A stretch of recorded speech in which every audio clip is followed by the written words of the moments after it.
Pues muchísimas gracias por el privilegio que tengo de estar entre vosotros en esta mañana y sobre todo mando saludos de la Iglesia en Palma, la Iglesia que ora por vosotros, la Iglesia que os lleva en el corazón, y recibid ese saludo especial, ese abrazo especial de la Iglesia en Palma. Muchas caras que ya conozco de hace muchos años, otras que no, y me alegro mucho de ver cómo la Iglesia aquí también está creciendo. Pude estar en el bautismo del hermano, no recuerdo tu nombre, Daniel, y fue de mucha bendición, y veo que el Señor está haciendo también su obra en este lugar, de lo cual me agrado. Quisiera empezar ya directamente exponiendo este salmo que hemos leído en un principio, el Salmo 26, esta declaración de integridad, porque al acercarnos a este salmo, podemos decir que es un salmo que es de los pocos que se predican hoy día. Tengo que reconocer que al venir a este salmo yo personalmente he podido experimentar cierto nivel de incomodidad, porque el Salmo 26 no es precisamente de esos textos bíblicos con los que puedas sentirte identificado, ¿no?, a primera vista, sino que más bien es un texto retador. Un salmo de los que yo normalmente cuando vas leyendo los salmos, ¿no?, te vas al Salmo 23, ¿verdad?, el famoso salmo conocido, Jehová es mi pastor, wow, sigues el Salmo 24, ¿verdad?, de Jehová es la tierra y su plenitud, aleluya. Precioso. El 25, a ti, oh Jehová, levantaré mi alma. Y, ¿verdad?, tu alma fácilmente se eleva, ¿no? Pero cuando llegamos al Salmo 26, empezamos en el versículo 1 con algo que de entrada ya nos hace como clavar los frenos, ¿verdad? ¡Guau! Júzgame, oh Jehová, porque yo en mi integridad he andado. Es como si de repente esa dinámica de decir amén, ¿verdad?, se detuviese o se ralentizase de manera inmediata. Hermanos, y lo primero que tenemos que entender es que cuando aplicamos este salmo a nuestras vidas y contrastamos nuestras vidas con este salmo, el objetivo no es que puedas sentirte súper bien en tus fuerzas. El objetivo, sino más bien, es que podamos o puedas reconocer tu necesidad, reconocer nuestras carencias, ser redarguidos, ser corregidos. Y sobre todas las cosas, que en este salmo, al final, y ese es el objetivo final, podamos ver reflejado el carácter de uno que sí se puede identificar como el varón íntegro y perfecto, nuestro Señor Jesucristo. Y he dividido este salmo de forma natural en 4 grandes partes a destacar, y quiero que estéis bien atentos. Yo no soy de los que predica corto, así que ya sabéis que los que saben que voy a predicar yo se toman un café potente antes de empezar la predicación, porque va para largo, pero voy a intentar que dure 35 o 40 minutos hoy, ¿vale? Así que si veis que me extiendo, abrid bien los ojos y estemos pendientes de lo que la palabra de Dios, el texto inspirado por el Espíritu Santo en este salmo hoy nos quiere decir, te quiere decir a ti, a tu vida. En primer lugar, nos fijamos del versículo 1 al 4. Directamente, voy a tratar de ser lo más expositivo que yo sé ser. ¿Sí? Así vamos a garantizar que es la palabra de Dios quien habla. Fijámonos en el versículo 1 al 4 y fíjate cómo David de alguna manera se coloca en la presencia del Señor y se expone a ser examinado por Dios. Versículo 1, júzgame, oh Jehová. Versículo 2, escudriñame, oh Jehová. Versículo 3, examina mis íntimos pensamientos y mi corazón. Pruébame. Ahora, ¿cómo te sentirías o cómo te sientes tú recitando estas palabras en tu corazón? Honestamente, son palabras muy elevadas las que David está diciendo aquí, ¿verdad? Ahora, déjame aplicar inmediatamente esta actitud de David también a tu vida, porque esta actitud de David, esta disposición del corazón de David, aunque a priori nos asuste, deberíamos también hacerla nuestra, hermanos, de forma habitual delante del Señor. La pregunta para ti hoy es, ¿puedes tú ponerte delante de Jehová tu Dios y decirle, al igual que su siervo David, júzgame, escudriñame, pruébame, examina mis íntimos pensamientos y mi corazón? ¿Te atreves? ¿Qué tal resultarías tú en este ejercicio diciéndole tú hoy esto?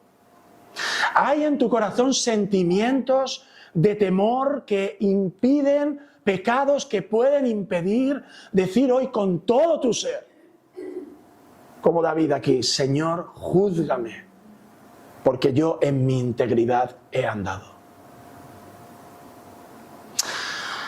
Ahora quiero que nos fijemos en tres cosas, tres elementos, también en estos tres primeros versículos, que son la motivación por las que David dice esto de júzgame, Señor. Señor, estoy aquí delante de ti. La primera es la que está en el versículo 1, ya la hemos leído, es obvio, porque yo en mi integridad he andado. Una vida de integridad.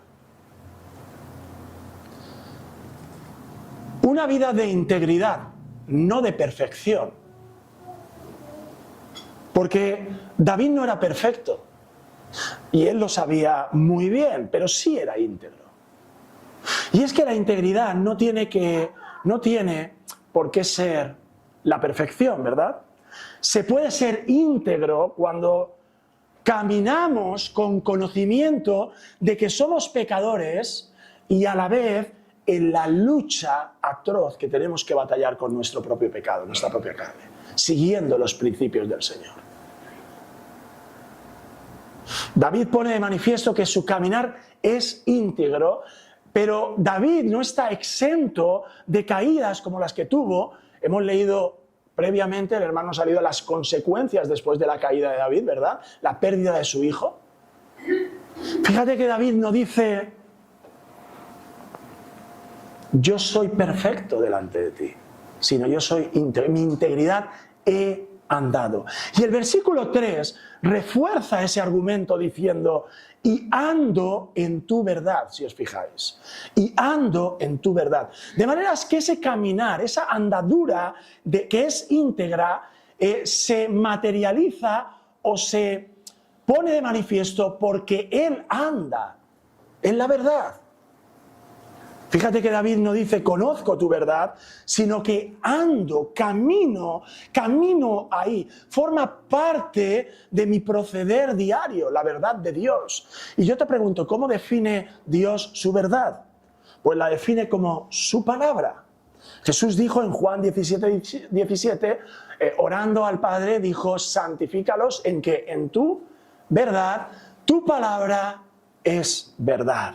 Hermanos, hay quien cree que se puede caminar en una vida de integridad sin andar en la palabra de Dios, sin caminar en la verdad de Dios, en la única palabra de Dios infalible y verdadera. Y hermanos, si tú no tienes una relación profunda, diaria, disciplinada con la palabra revelada de Dios, nunca vas a poder andar en integridad de vida. Nunca. Por mucho que lo intentes. Yo no sé cuánto andas tú en la verdad, en tu vida, en la palabra de Dios en tu vida, pero debes dedicar a conocer esa verdad algo más de 15 minutos al día. Un estudio más o menos reciente, realizado por Lifeway en el entorno cristiano, revela que solo el 32% de los creyentes leen la Biblia. Solo 3 de cada 10 personas leen la Biblia todos los días.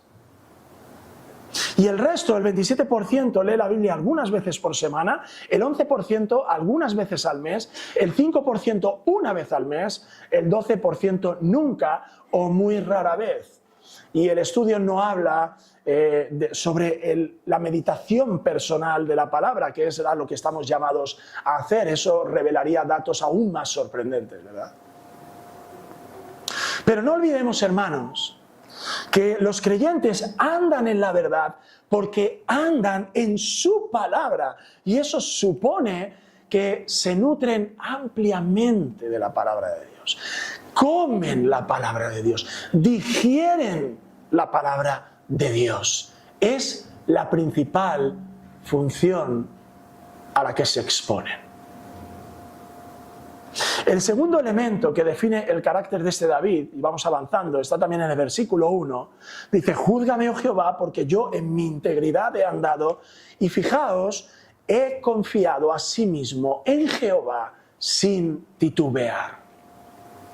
He confiado a sí mismo en Jehová sin titubear. Entonces ya tenemos dos elementos ya impresos en ese carácter de integridad. Para ser íntegro debo andar en la verdad, andar en la palabra de forma continua. Y ahora este segundo elemento es también revelado, tiene que ver con la confianza en Dios, con la fe sin titubear. Ahora, ¿qué quería decir David con eso de una confianza sin titubear? Porque muchas veces erramos en este sentido. Confiar sin titubear no es creer que Dios va a hacer cualquier cosa que nosotros le pedimos, ¿verdad? En el mundo evangélico estamos siempre con unos clichés hechos, ¿verdad? Si oras con fe, Dios te concede. Si no te lo concede, es que no has orado con fe suficiente, ¿verdad? Pero ese no es el sentido de la confianza que habla aquí el siervo David. Este salmo se escribió en un momento cuando posiblemente David estaba pudiendo ser cuestionado en su integridad. ¿Sabéis? David fue sometido a muchas presiones en su vida. Y una de ellas fue que cuestionaban desde fuera la integridad y su lealtad al pueblo de Dios mismo y al rey que en ese momento estaba, que era Saúl. Algunos eruditos señalan al momento en el que hijo de Saúl, Isboset, ¿recordáis?, fue asesinado mientras David estaba en el exilio huyendo de Saúl. Y quizá el primer pensamiento que hubo en el pueblo de Israel pudiera ser que David estaba promoviendo cierta rebelión, encargando a control remoto, ¿verdad?, el asesinato de Isboset para tratar de debilitar ese reino que estaba ahí Saúl reinando, ¿no?, para que él pudiera ya llegar al reino, ¿no? Vamos, estaban tal vez acusándole de tomarse la justicia por su mano y empezar la reconquista del reino que le había sido, por otra parte, prometido a David, como el ungido. Pero David, aunque tuvo oportunidad incluso de matar al rey Saúl, y esto lo vemos en 1 Samuel 26, en el desierto de Zif, él resolvió en su corazón no extender su mano contra el ungido de Jehová. Lo pudo hacer, lo tuvo al alcance de la mano. No sé si sabéis la historia, pero David confiaba en Jehová sin titubear. ¿Veis el sentido aquí en el Salmo de lo que está diciendo David? He confiado en ti sin titubear. ¿Y cómo aplicamos esto a nosotros? A veces tú vas a tener la oportunidad de tomarte la justicia por tu mano. A veces tú vas a tener la oportunidad de vindicarte a ti mismo en tu tiempo, de enaltecerte por la vía rápida, sin esperar el tiempo de Dios. Se va a presentar delante de ti la oportunidad para que tú, bajo tu criterio, puedas dar el pago, te la cobres, vas a tenerlo a tiro.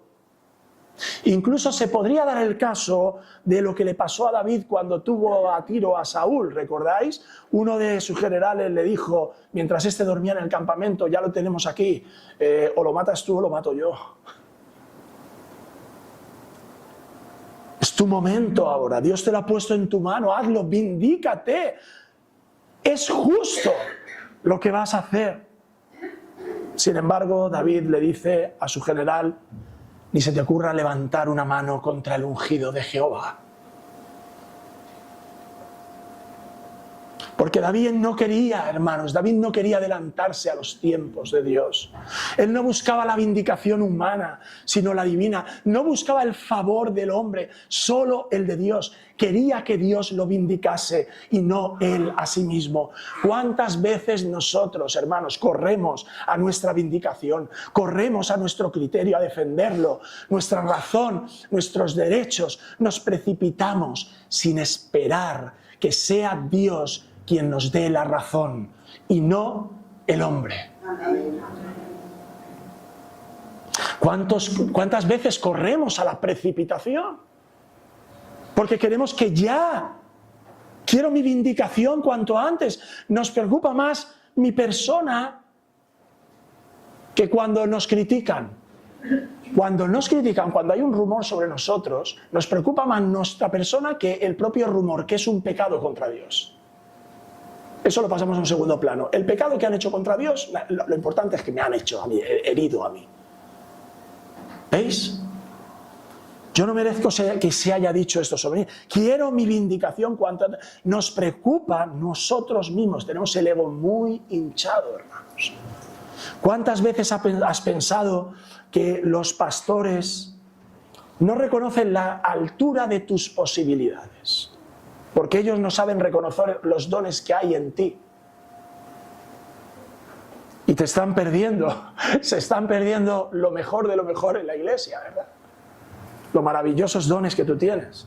Y yo no puedo esperar más. Alguien tiene que reconocer esto cuanto antes en mí. ¿Cuántos creyentes cambian de iglesia por ese motivo? ¿Cuántos creyentes, cuando se les presenta una oportunidad en el que alguien los reconoce diciendo, sí, es que tú tienes esto, y no te lo han reconocido, sí, cambian, creen que su momento de vindicación ha llegado? Pero ¿qué hizo David, hermanos? ¿Qué hizo David? Que pase la oportunidad. Porque mis principios, porque mi integridad está por encima de las oportunidades, aun cuando esas oportunidades pareciera o pudiera ser que fuesen puestas por Dios incluso.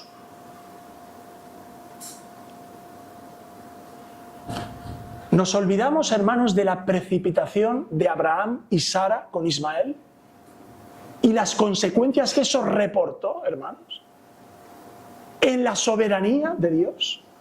Ojo, nadie está diciendo que Dios se le escapó de las manos eso, no. Pero nos olvidamos de las consecuencias que eso tuvo y de lo que Dios tuvo que hacer con Abraham y Sara, a pesar de Abraham y Sara.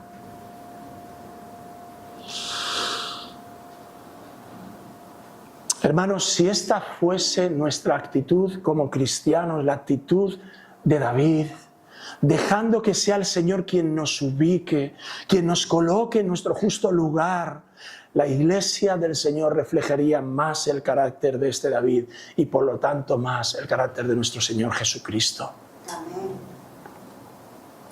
¿Sabes? Este David, antes de subirse a un trono, fue objeto de oprobio, persecución, calumnias, pero su confianza en Dios y solo en Dios lo preparó para ese trono, al que después se tenía que subir.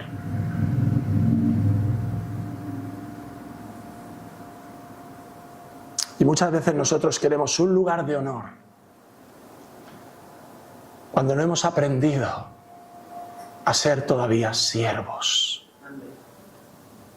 Siervos que lo único que hacen es servir y amar a sus hermanos en el servicio. Como tercer elemento de este primer punto en el que estamos, vemos a un David que refleja en su carácter también esta preciosa palabra que vemos ahora, llamada misericordia. Versículo 3. Perdón. Versículo 3.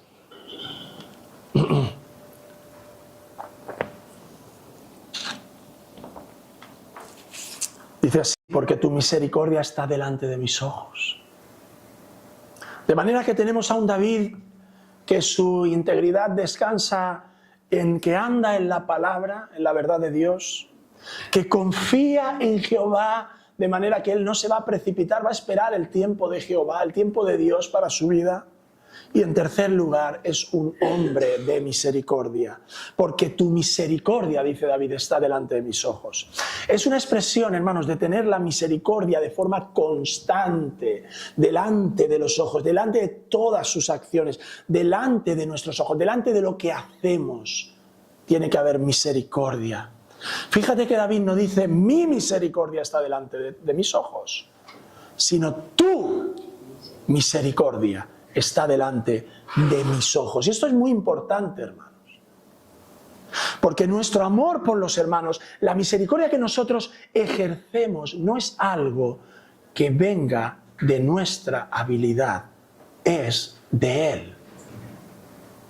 De manera que el cristiano es algo que se entrega, que entrega una misericordia que previamente ha experimentado antes por parte de Dios en su vida. Por eso Jesús en los evangelios hace tanto énfasis, ¿no? Tremendo énfasis en que lo tenemos que perdonar absolutamente todo. ¿Cómo que todo? Todo. Pero hay cosas... Todo, 70 veces 7. La misericordia... Porque es que el perdón, la misericordia, debe estar delante de tus ojos. La misericordia que tú ejerces a nivel horizontal entre nosotros es una pequeñez para, si comparamos la misericordia que hemos recibido a nivel vertical. Es una pequeñez, hermanos. La ofensa que tú me puedes causar a mí, o yo te puedo causar a ti. No sé si he tocado esto, ¿está bien? Es minúscula, ridícula, comparada con la ofensa que tú y yo habíamos hecho contra el Rey de Reyes, todo soberano Dios, creador del cielo y de la tierra, el soberano de los reyes de la tierra. Él solo merece alabanzas, adoración, gloria. Santo, santo, santo es tu nombre. Y nosotros hemos ofendido a ese ser.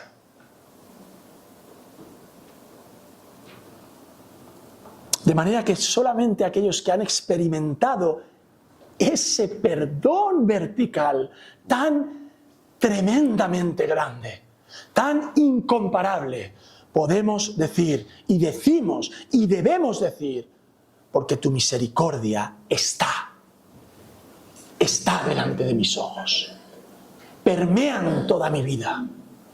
Yo no puedo mirar a nadie sin misericordia,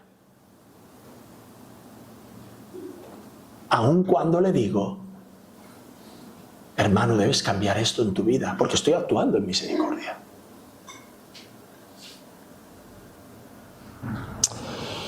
David no tiene misericordia en sí mismo, la ha aprendido.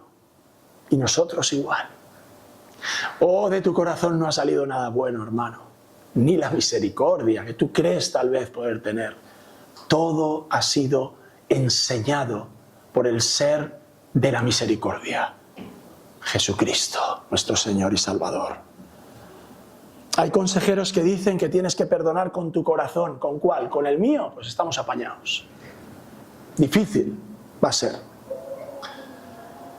Perdonamos porque nosotros fuimos perdonados en una dimensión infinitamente superior a lo que nosotros podemos ofendernos aquí.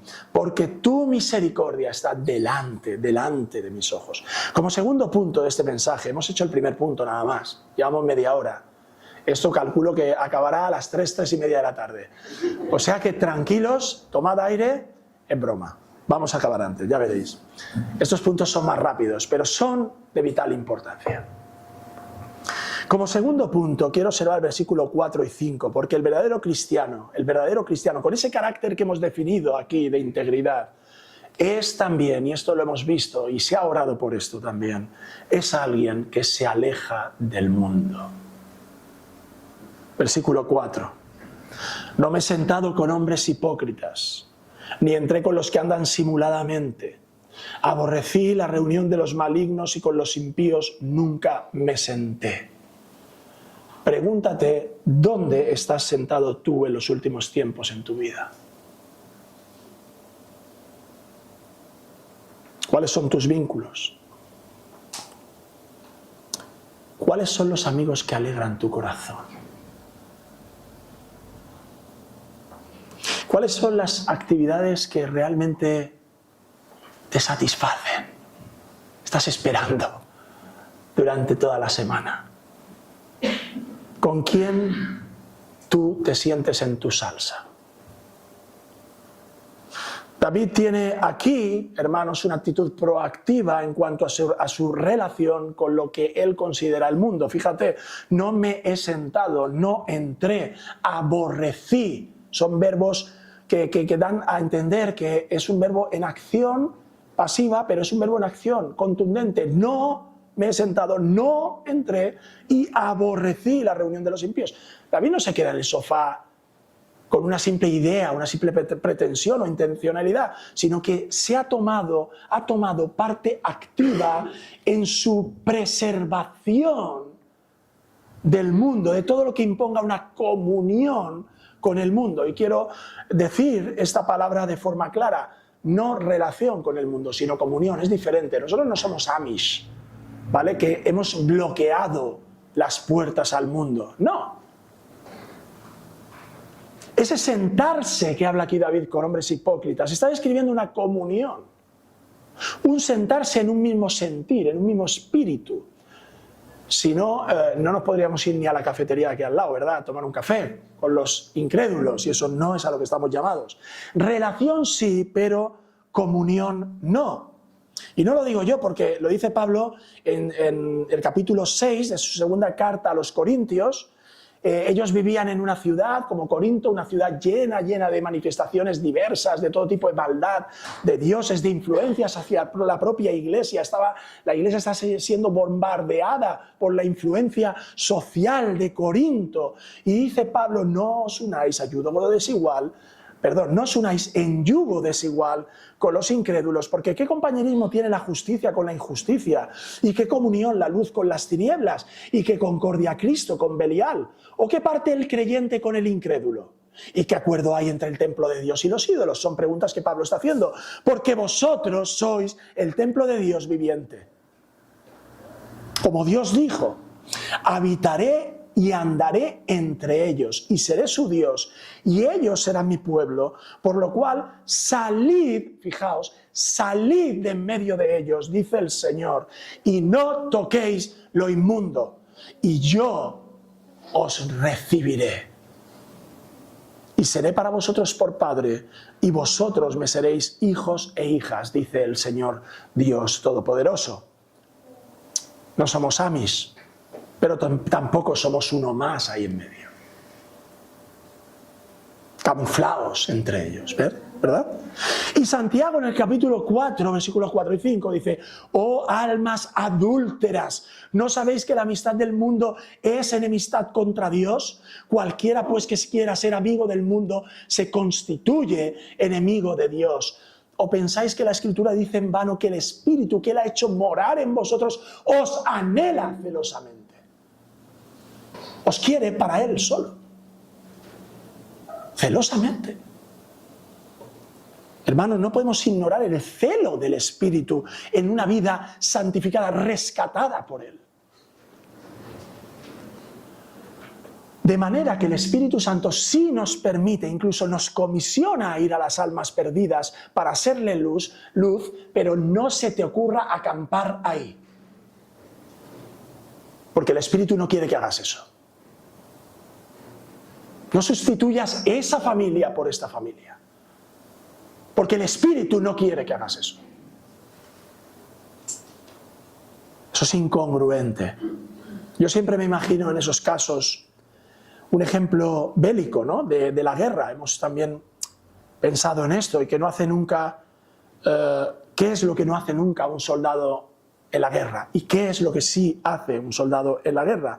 El soldado en las misiones de guerra, cuando sale de su campamento base, lo hace, ¿verdad?, en una misión concreta. No sale a darse una vuelta a ver cómo visten los enemigos. Él sabe que va a una misión donde no puede llevar la guardia bajada. Y yo me pregunto, cuando tú estás en medio del mundo, ¿qué chip te pones? ¿El chip de relax, me camuflo, o el chip de estoy en una batalla espiritual, donde me voy a un lugar rodeado de enemigos de Dios, de pensamientos que la palabra. El soldado nunca confunde el campamento enemigo con su campamento, porque ahí, en ese campamento, no se le va a ocurrir quedarse a acampar allí, porque se lo van a meter en una cárcel, en el mejor de los casos, ¿verdad? Hermanos, nosotros estamos en una guerra espiritual tan real como puede serlo cualquier guerra de las que estamos viviendo hoy día humana. Pero tristemente, hermanos, el pueblo de Dios sale ahí fuera a jugar, no a batallar. Sale ahí fuera a esparcirse al igual que se esparcen ellos, con ellos, entrando en una comunión con ellos. Y no es a lo que estamos llamados. Son aquellos que a veces pensamos que la guerra espiritual, huestes espirituales de maldad en las regiones celestes, ¿verdad? Y son ángeles que van por ahí que no vemos, pero que están haciendo mal al pueblo de Dios. Y todo eso es una parte, pero la otra parte la tienes ahí bien visible. Bien visible. Por lo tanto, tienes que tener misericordia, porque David tiene su misericordia delante de sus ojos, pero a la vez veis ese equilibrio que sostiene David. Me aparto de una comunión con ellos, porque si no, dejaría de tener misericordia por ellos. Estaría aplaudiendo sus negocios, estaría compartiendo en cierto modo sus actitudes, sus ideologías, sus principios de vida, ¿verdad? David sabía lo que tenía que amar y lo que tenía que aborrecer para amar a Dios sobre todas las cosas. Y en tercer lugar, y vamos avanzando, y esto es de vital importancia, ya nos queda 2 puntos, el salmista sabe que su integridad y su separación del mundo, tiene su clímax, por así decirlo, en la adoración. Y esto es un tema de mucha relevancia. Quiero que lo veáis del versículo 6 al 9. Dice: lavaré en inocencia mis manos y así andaré alrededor de tu altar, oh Jehová. ¿Dónde ha desembocado David después de haber demostrado su integridad? ¿Dónde? En la adoración. En el lugar donde solo pueden entrar, ¿verdad?, verdaderamente aquellos que son verdaderamente íntegros, que tienen sus manos limpias. Versículo 6. Lavaré en inocencia mis manos y así, de esta manera, andaré alrededor de tu altar, oh Jehová. De manera que la integridad de David pasa necesariamente por la limpieza de sus manos para ser el adorador que Dios quiere que seas. Para poder decir después, como dice el versículo 8, leemos: Jehová, la habitación de tu casa he amado y el lugar de la morada de tu gloria. Hermanos, lo que hacemos aquí cantando, orando, estando en la presencia del Señor, todos juntos como pueblo, no es un acto que puede hacer cualquiera y que deba tomarse a la ligera. La adoración, hermanos, requiere de una integridad absoluta. Pero no solo eso, esa integridad, según lo que vemos aquí, necesita ser lavada en inocencia. Versículo 6, ¿verdad? Lavaré en inocencia mis manos para que así pueda estar delante de tu altar. De manera que solo pueden adorar eficazmente aquellos que han sido lavados en la única sangre que puede calificarte de inocente delante de Dios. Hermanos, todo lo demás es ruido. Porque si Dios no escucha la voz de los hipócritas, es porque esos hipócritas no han lavado sus vidas delante de la sangre de Dios. no son verdaderos adoradores. Solo escucha la voz de los hipócritas arrepentidos. Y yo levanto la mano. Yo soy un hipócrita arrepentido, limpio por la sangre del Cordero, para no ser más hipócrita más. Y yo espero que tú puedas decir amén a esto. Esos son verdaderos adoradores del versículo 7, fijaos, para exclamar con voz de acción de gracias y para contar todas tus maravillas. Jehová, la habitación de tu casa he amado y el lugar de la morada de tu gloria. ¿Cuánto tiempo hace que tu integridad no está delante del altar de Dios?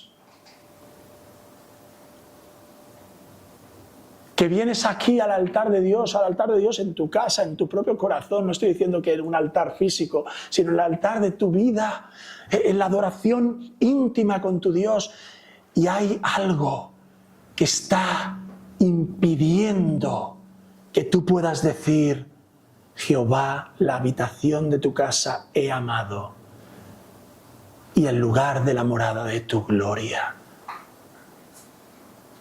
Puedes decir que tú amas hoy día el lugar de la morada de la gloria, que tú cuando entras en la presencia de Dios habitualmente deseas no salir de ahí, deseas volver otra vez ahí. ¿Puedes decir tú eso? Hermano, no se puede vivir a base de unas cuantas alabanzas y una predicación al día mientras vamos caminando por la vida. Si no entras en el lugar de la gloria de Dios, en la intimidad de la adoración personal, la gloria de este mundo va a brillar más que la pequeña gloria que tú tienes en tu corazón. Debes volver, hermano, a buscar desesperadamente la presencia de Jesucristo en tu vida, el Espíritu Santo llevándote a la persona de Cristo Jesús para ver la gloria de Dios. Y eso empieza abriendo este libro y comiéndotelo, en el sentido espiritual. Si tú no haces eso, no va a haber gloria de Dios en tu vida.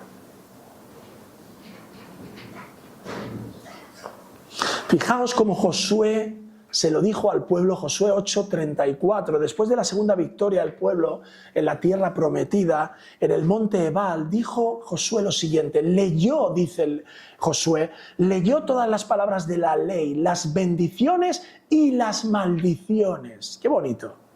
Conforme a todo lo que está escrito en el libro de la ley, no hubo palabra alguna de todo cuanto mandó Moisés que Josué no hiciese leer delante de toda la congregación de Israel y de las mujeres, de los niños, de los extranjeros que moraban entre ellos.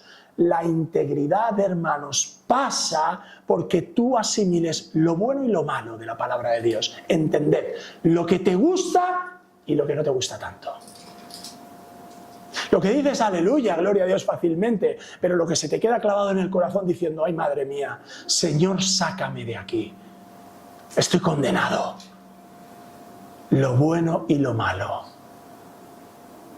Todo el consejo de la palabra de Dios debes asimilarlo para que tú puedas decir, tengo una vida de integridad y tú puedas ir al altar del Señor como debes ir.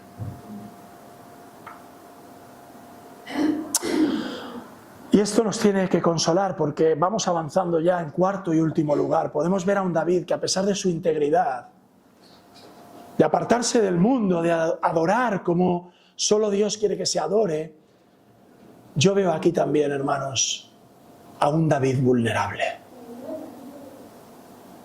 Fijaos, esto nos tiene que consolar porque lo que hace David aquí es bajar el listón al alcance de mi mano. Llegamos al versículo 9 y David pone de manifiesto que no es un superhéroe, es un David que también refleja la necesidad del clamor de Dios, refleja la inseguridad, la debilidad, nuestra necesidad. Y fíjate que después de haber dado todos estos detalles de su integridad y demás, dice, versículo 9, no arrebates, Señor, con los pecadores mi vida. No arrebates con los pecadores mi alma, ni mi vida con hombres sanguinarios. A veces pensamos, hermanos, que los creyentes tenemos que estar muy seguros de todo, ¿eh? Creyente de estos que llega a la iglesia y se lo sabe todo, está muy seguro, los argumentos, no mostrar muestras, no enseñar nada vulnerable, ¿verdad?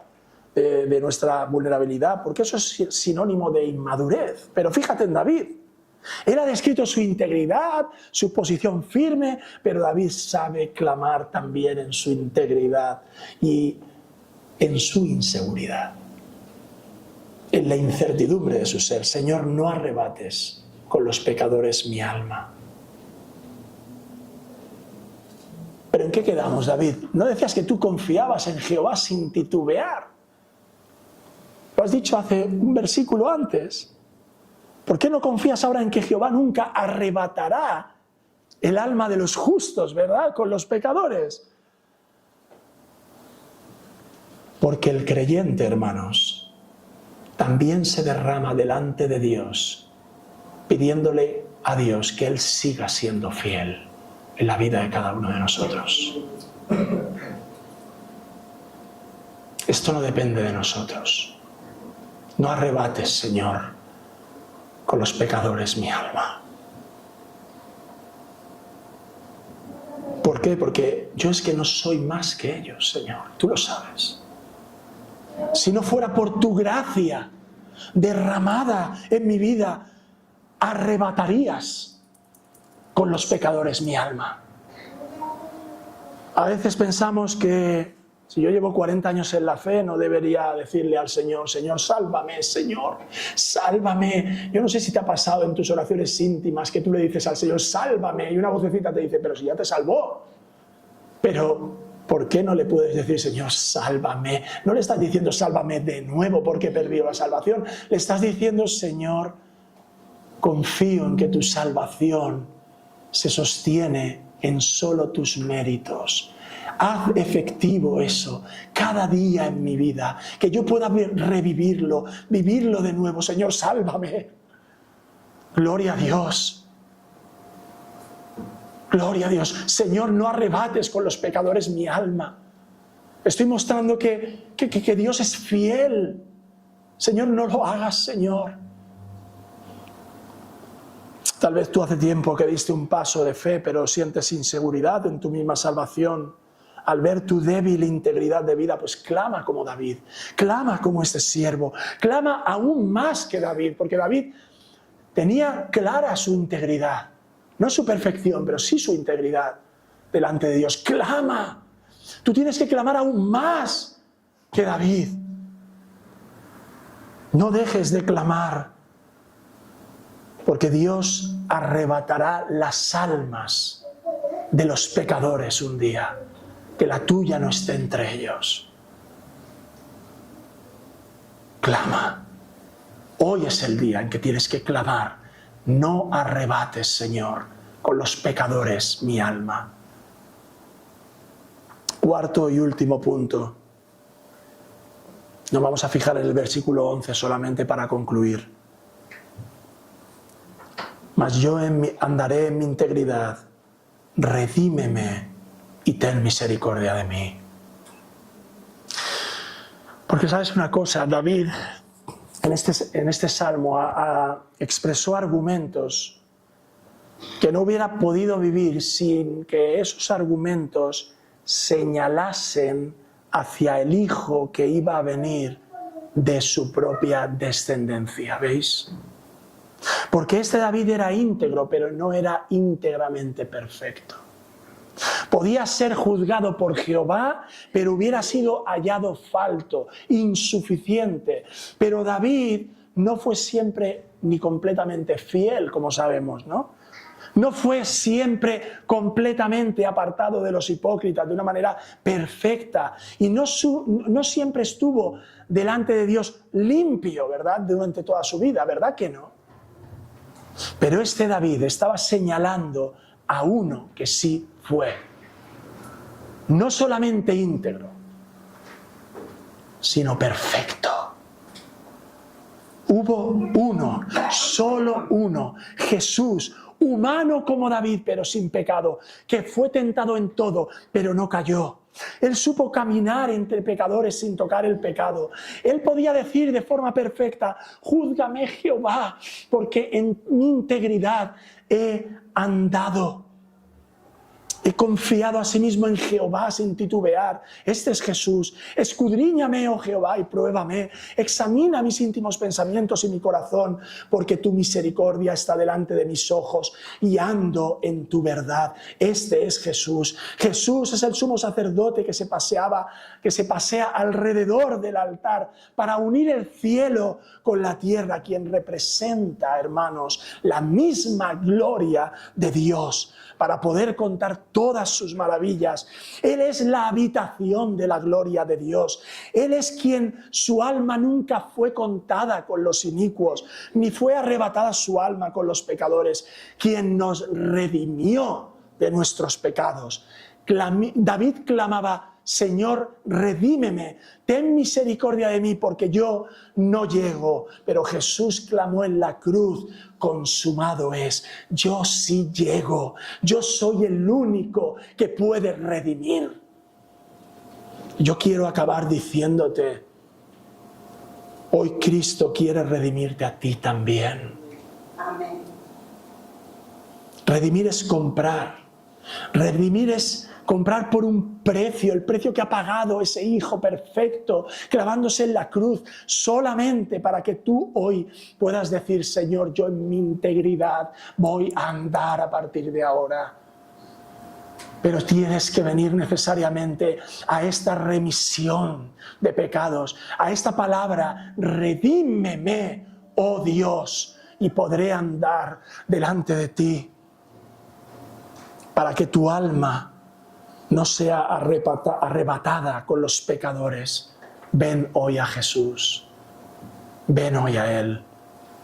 Arrepiéntete de tu falta de integridad. Arrepiéntete de haber caminado de forma improcedente en este mundo. No has sabido manejar, hermano, tu responsabilidad como soldado en la guerra y fuera.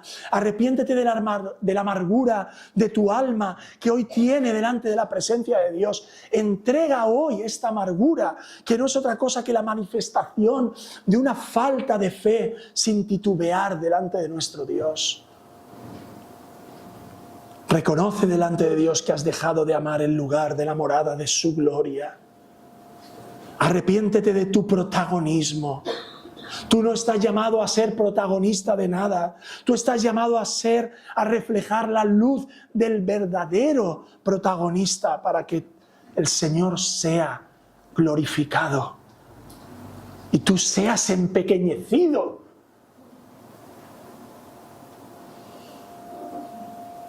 Hoy, pueblo de Dios, tenemos que clamar todos juntos